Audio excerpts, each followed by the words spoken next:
Hello, everyone. As we get ready to wrap up this year and discuss some of our favorite shows, wanted to let you know a few statistics. While we've had hundreds of new subscribers and tens of thousands of views on YouTube, and we've been able to reach 46 countries on according to Spotify, and even with our small but mighty group of listeners and watchers, we ranked in the top 10% of all video podcasts. 73% of our listeners discovered us just this year, so we want to welcome and thank our newest listeners for finding us, and special thanks to more than 300 of you that made us one of your top 10 shows this year. Beyond just listening, there is the option to follow our show, and even though we had over a 50% increase in followers this year, please be sure to follow the show to be notified of new episodes, because you don't want to miss shows like the 7 Liberal Arts and Sciences, which was the most popular show on Spotify and streamed nearly 900% more than our average. Generally, we don't ask for anything in return here other than your time to listen or watch and your comments, and maybe a like and subscribe now and then. And I'd like to take a moment to make a more specific request. As you're listening or watching this episode, if you could do us a favor and make sure you are subscribed on YouTube and are a follower on Spotify, we would really appreciate it. By subscribing on YouTube and becoming a follower on Spotify, it really helps, because then the algorithms will take over and offer our show as a recommendation to other listeners just like you on those platforms. And that's really the main request. Just subscribe or follow us on those platforms. If you are already subscribed on YouTube or following us on Spotify, please consider sharing your favorite episode on social media, or even in a message to a friend that you think might enjoy the content. And finally, if you are really getting something great out of the show, please consider supporting us directly. Over on Spotify, there's this option called Listener Support, where for less than $5 a month, you can help us to keep the show going. As we pay for software and hardware and ads to promote the show, we would really sincerely appreciate it. There's actually a link in the show notes below to make it easy to help support us, and a huge thank you to those that have already made that commitment. To all the thousands of current and past listeners, and to those that will listen or watch in the future, thank you for being part of what we are doing here. And we hope that these episodes, these messages, have been meaningful and supportive to you, whether it's part of your Masonic journey or something more personal. Thank you from the bottom of our hearts. With that, on behalf of the Working Tools podcast crew, Stephen and Matt and Craig and myself, have a wonderful new year. Seek wisdom and cultivate virtue. This is the Working Tools podcast.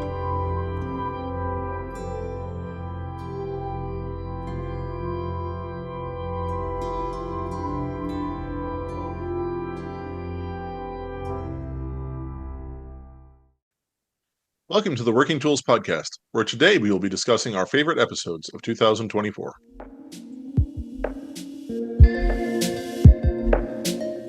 Ladies and gentlemen, brethren all, welcome to the Working Tools podcast, a casual conversation around Freemasonry. First, it's important to note that our thoughts and opinions are our own and do not reflect those of our Grand Lodge or respective craft or concordant bodies. Please connect with us and ask questions via our website at theworkingtoolspodcast.com.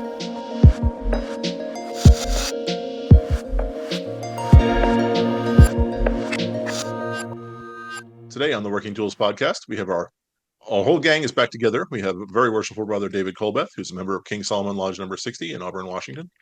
Brother Craig Graham from Kalamalka number 160 in Kelowna, British Columbia. No, sorry, in Vernon, British Columbia. The guy from Kelowna is very worshipful brother Stephen Chung, who's a member of Prince Charles number 153. And I'm Matt Appel, and I'm in Mill Creek number 243, and we meet in Montlake Terrace, Washington. So we just sort of every year we do a little wrap up of what we liked about the year, our favorite episodes and that sort of thing. And I've been told that since I was already talking that I should go first. So I'm tempted to say that I just really liked all the episodes where we talked about Freemasons for Dummies. That would be about 3/4 of the year, I think. So we'd just be done. But I think actually my favorite episode was the one where we interviewed Jim Cole from the Grand Commander of the Scottish Rite in the Southern Jurisdiction. I really enjoyed the whole series that we did when David and I were privileged enough to go to the Conference of Grand Masters and interview a bunch of people there. And I just found him to be just so gracious and have interesting stories. And he was just a great guy. And I sort of wanted to hang out with him and just hear him talk for a while, just, pepper him with questions about his experiences back in Virginia and back in the Scottish Rite. So that was definitely my favorite to record. And honestly, I haven't gone back and listened to too many of our episodes, but that's one of the ones I have because I just really enjoyed talking to him so much. Um, so there you go. That was my favorite of the year. Yeah, Conference of Grandmasters was an amazing opportunity. I'm sorry we couldn't. We're going to kind of exclude Craig and Steve on this one, but it was that's definitely in my top two or three groupings. I mean, you talked about we did Freemasons for Dummies this year, and really, in looking back, I was thinking it felt like a slog kind of the whole year doing Freemasons for Dummies. Honestly, I mean, you mean we loved it a lot. Thank you very much. Yes, it's been a great. We love to have you on the show. I think I twisted all your arms to do it, so it's my own fault. But no, I look back and I thought, really, it's only been a little more than half of the shows, maybe barely half of the shows actually have been Freemasons for Dummies. We've had all those Conference Grandmasters. We've had interviews with our Grandmasters. We had other people on, and that was really fun. It definitely, I kind of ranked about 5 or 6 of the Conference Grandmasters shows that I really enjoyed. And Lustrous Jim is right there in my top 3, but Linda Patch from the Path Forward. Actually, I really love that program, which is the northern jurisdiction of Scottish Rite. They hired her to survey and develop a plan on how to increase membership, basically. And it's a really, if you haven't seen it or heard it, go back and watch that episode on Path Forward and plug in any Masons that are thinking that Freemasonry is dying or are struggling on membership. Go back and watch that show and plug into that program. And my second one was Arda Killinger from Killinger. I'm just going to say that wrong. He was at the time the Right Worshipful Senior Grand Warden, or actually his title was just Right Worshipfuls. I don't know that we know what position, but he was going to be Grand Master soon. He was from the American Canadian Grand Lodge of Germany, and just a touching, moving story. A little bit sad about how he became a Mason and his connection with his dad, who he didn't even know was a Mason until he'd after become. So go back and watch that show too. But I won't. To get off of Concert Grandmasters, my favorite, and it's not even episode, my favorite thing of this year has been the addition of Brother Craig Graham, honestly. I'm not trying to puff him up, but it's been while we miss Jared and we miss all the past hosts, if you happen to listen to this, brethren, we really have enjoyed your input over the years, but boy, what a home run. Thank you, Stephen, for recommending him. Craig has been a great addition to the show, so thank you. Yeah, I agree. He participates, he chimes in, and he's well read, and so you've been a great addition, Craig. I got to agree with that. And even though Craig and I weren't on those episodes, as I went through the year trying to figure out which ones were my favorites, the Conference of Grandmasters had some really good interviews, and you know me, I prefer interviews, and I did watch most of them, and of course Jim Mendoza was on one of those, and he's always a very dynamic guy on our podcast when he joins us, and of course the Grandmasters, our current Grandmasters, they were really good ones. I gotta say. Our past Grandmaster Art Smith here in BC, that was right up there along with those. But yeah, I think my favorite ones had to be the collection of Conference of Grandmasters. You guys did a great job on that, and I was really bummed that I wasn't involved in those, but that's okay. It's about the podcast, and you guys did a bang up job. Kudos to you too. Thank you. Appreciate that. You mentioned the Grandmasters, and while I do love those interviews and those discussions with the Grandmasters, the ones going out and the ones coming in, of course, and no deference to our Grandmaster, but my favorite, gosh, but there's really is so many this year, how favorite ones, but the interview with your new Grandmaster, most wish for Mark Forster, was just dynamic. I love his message. The magic is you. I've said for years, and people will say, how does this work? Well, it works automatically. Automatically. Instead of saying automatically, I say automatically. Or I have those as if by magic. I say, well, how does it? Well, that was kind of cool. Yeah, it worked as if by magic. I've used the idea of, and it's not magic. We're not talking spookiness magic. It's just the idea of something almost miraculous or something unexplainable. Yeah. And boy, that just resonates. I've got it sitting here right on my desk with all my notes still. I keep it right there so I can reference it. But anyway, he's been a very busy and active Grandmaster with changing it, not changing, but different messages. He's written some poems. We have our district deputy Grandmaster in District 9 is Right Worshipful Brother Al Akehurst, and he's been joking with it, but some of the poems he's been reading from the Grandmaster were inspired by the Most Worshipful Grandmaster with the assistance of Right Worshipful Brother AI, right? And but his message has been really good, and the fact that they're talking about the inner person, the men that you are, portraying that out there in the world and that's the magic, right? And it's so true. We've talked about it before about what makes Freemasonry so good, and it's the people, it's the brothers, it's everyone together, right? Embracing it. So yeah, I got to agree with you on that one, David. Craig, what's your favorite? Did you go through them?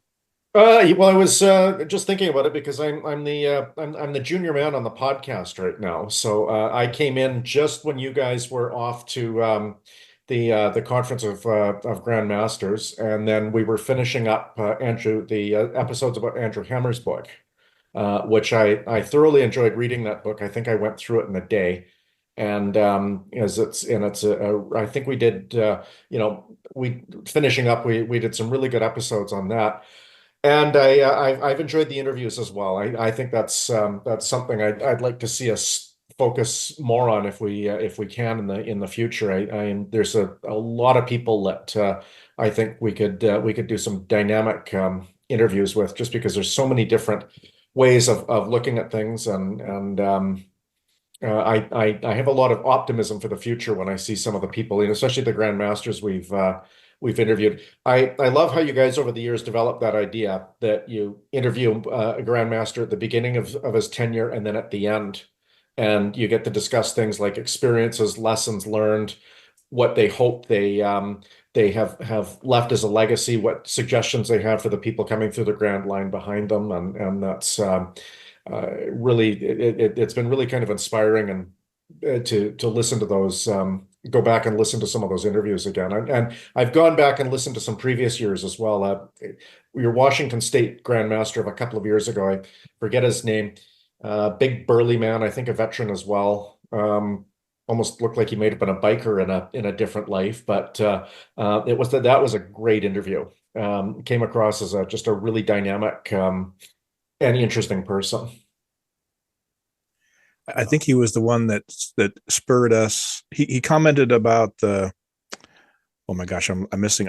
I'm unprepared, Craig. I'm unprepared. Is Ed Woods?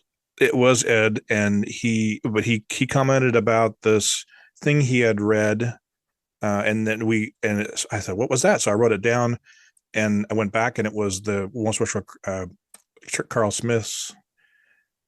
All the, what was it called? Help me out here, Matt. The one that the multiple shows we did with the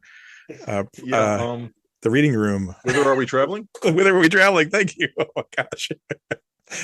Yes, that he was the inspiration for that. He said he just off cuff commented about that. Whither Are We Traveling? He said something about changing his Masonic life or his life, and I thought, what's that? So I wrote it down and went back and read it and went, oh my goodness, it's Masonic history repeating itself.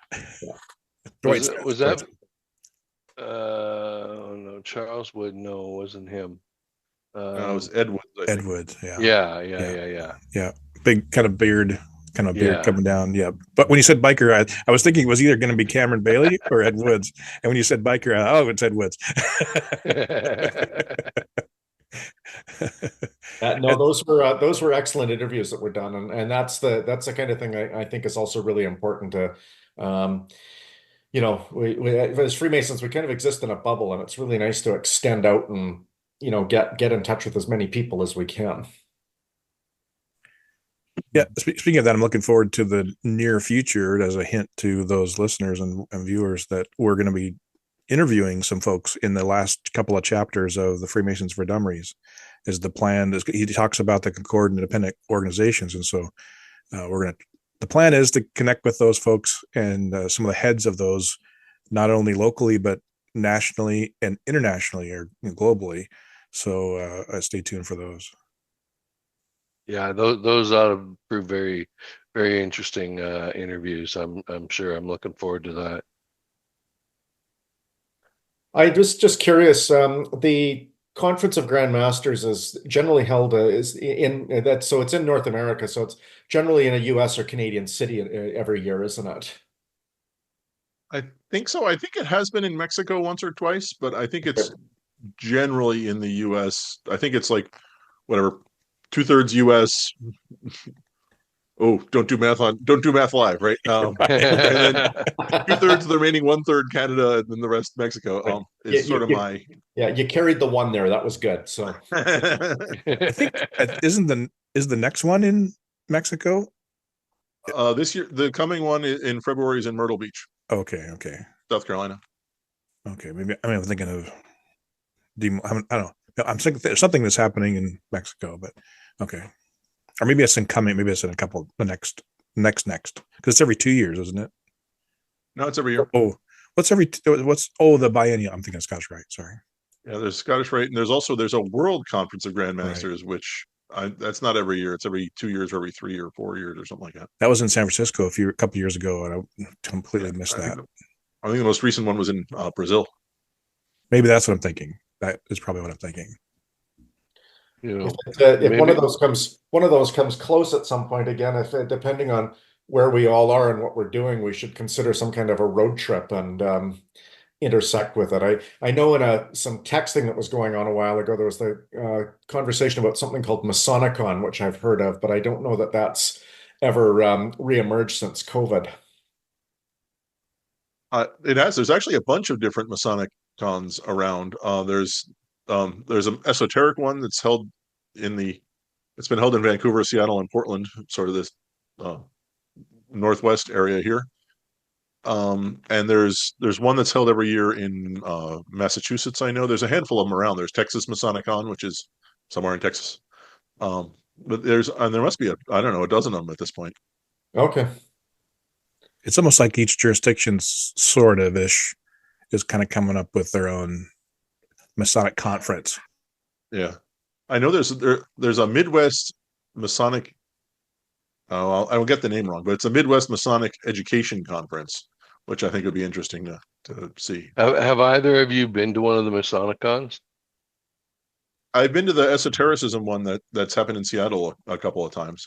And so, compared to the Conference of Grand Masters, would we be able to do something like you guys did at the conference at the Masonicon, or would you suggest sticking with the Conference of Grand Masters? I would think, well, the one that the Esotericism and Freemasonry conference is pretty small. It's not pretty small compared to the Conference of Grand Masters. It's really small. I would guess there's, I don't know, 30, 40 guys there. It's not a huge affair. That said, I personally found it to be illuminating and really, really enjoyed myself. I know some of these other ones in whatever, in Chicago or in Texas or whatever are big affairs, and I'm sure we could do something like that if we wanted to. It'd be a bit of traveling, obviously, but it could be done. Troy True actually manages or helps to manage the Northwest Esoteric Conference, and I know he's been on the show before, and I'm sure he would be interested in having us connected to it in some fashion. I don't know that, other than maybe interviewing some of the speakers, that might be a possibility. It's a little bit of a catch-22.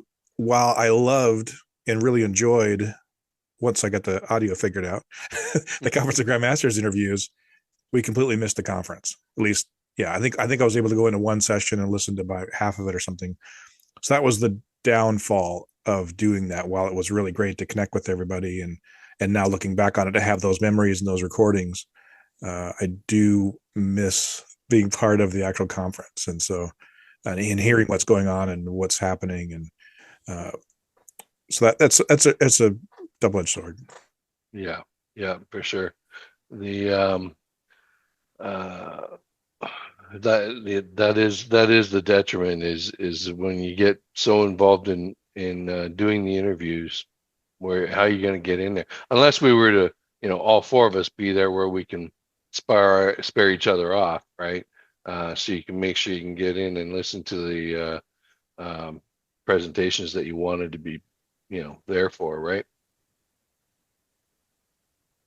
I was going to ask something. When is Grand Lodge in Washington? Ours is the week before yours. Okay. It's the second weekend in June. So that's something we can kind of look forward to the future, I think, this coming year. Are both of you guys going to the Washington State one? Every year. Every year. Okay.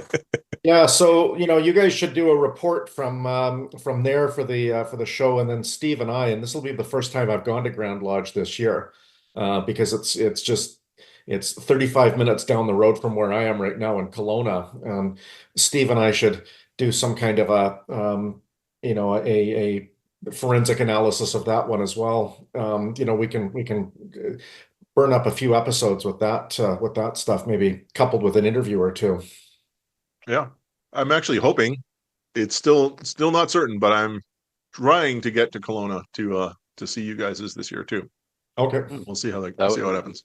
That would be nice. Again, you would experience the same dilemma at Grand Lodge, is that you wouldn't be able to participate in it, right? We could do a wrap-up show kind of thing, maybe, and interviews on the Saturday if people stick around, but it can get really challenging to do that. We did that with Connor Massey. We did a bunch of interviewing, and we missed out on a lot of the activities, right? And so, good idea, but we could give it some consideration and maybe do some kind of wrap-up show for it there. But we can talk about it anyways. Mhm. I don't know, the experience of you haven't experienced the Grand Lodge way is meant to be experienced yet. So I'd hate for you to miss out on that experience, because you're behind a microphone and a camera. Yeah, Oh yeah, no. I say I wouldn't want to do anything there. It would be something where we would attend, take notes, and then report back to the podcast afterwards about Okay. how everything had gone, and then Matt and David could do the same thing for the Washington State, for their attendance in Washington in the week or two before. Kind of do a highlights reel. Yep, essentially. I might be limited, being the Grand Tyler. They kicked me outside the door this year, right? Well, you have nothing better to do to talk to people then. You're right. I could sit outside that door and interview. That's for sure, right? Can I see your dues card, please? Yeah, partly your fault, Steve. If you hadn't goofed off in the back of Lodge all that time, they would have kept you in there. No, yeah, right. you have to stand out in the hall, wait for the principal. They're going to have to let me in, because I'm on the committees that need to do some reports and some presentations up on the stage. So I have to get a temporary Tyler, or I can tile from within. Oh, I was going to say, why do I think that might be me in the temporary? Yeah, I know. If it's knowing that it's your first Grand Lodge, I wouldn't do that to you. Okay. I'd find another guy. Yeah. Yeah, I'll cue that up properly though. Beautiful. So, not to be the ogre in the room or anything, but So, what was your guys' favorite episode of the that we did this year? I think we've drifted a bit from our primary topic here. Yeah, we have. But yeah, I would again, if I had to pick one, I would be going with the Most Worshipful Grandmaster Mark Forrester's interviews, the two that we got there. Right. I totally enjoyed the conversation with him and the message that he had to give. Yeah, those are episodes 34 and 35. Just so Right. if you want to go back and look at those, and the Conference Grandmasters were the first. Well, after like number 5 or 6, I think, then there was like 7 or 8, 10 episodes in there on the Conference Grandmasters. Like Linda's was episode 12, and Arda's was episode 14, and Jim Cole episode 18. For those that are looking for those. And you know what's amazing, brothers? Season 6. We've been doing this for 6 seasons. Yeah. Right? And they're still listening to us. Yeah. Yeah. You know, it's funny. Go ahead, Steve. Go ahead. And we do appreciate our listeners, because without them, we wouldn't be here. Yeah, for sure. It'll be fun to see a screenshot of someone's Spotify. What is it? The year in review that they do Spotify that had us listed on it. I think that would be pretty funny. Well, we talked in the Glue Room a little bit about some of the stats, or we're going to talk about it in a recording that I might tag on to the end here or the beginning. You may have heard it already. We'll see. I've not quite figured that out yet, but just so those of you guys know that we have had some interesting increase. We've hit 46 countries. There's been 46 countries. We've had 73% of our listeners at Spotify discovered us just this year.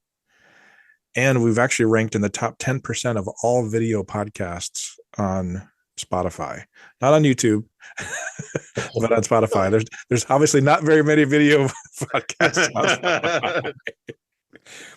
That's crazy. Yeah, it is. And we also hit over 1,000 subscribers on YouTube. We're at 1.14K.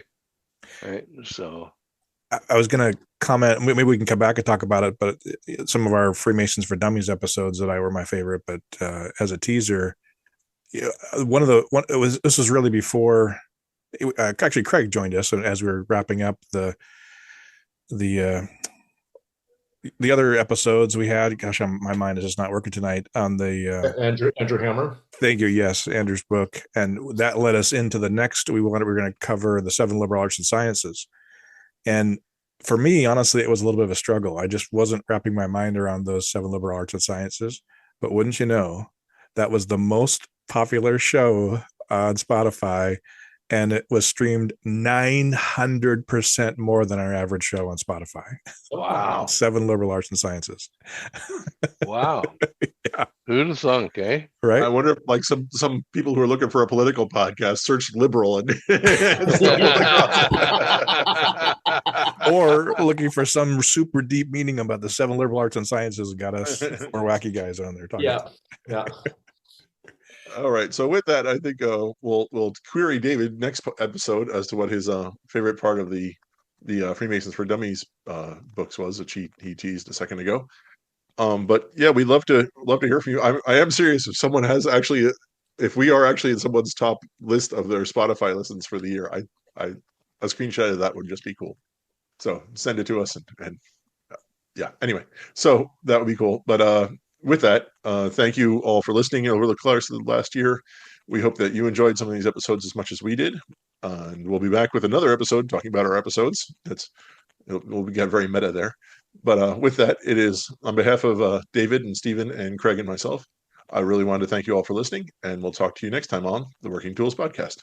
Goodbye. Hello, everyone. As we get ready to wrap up this year and discuss some of our favorite shows, wanted to let you know a few statistics.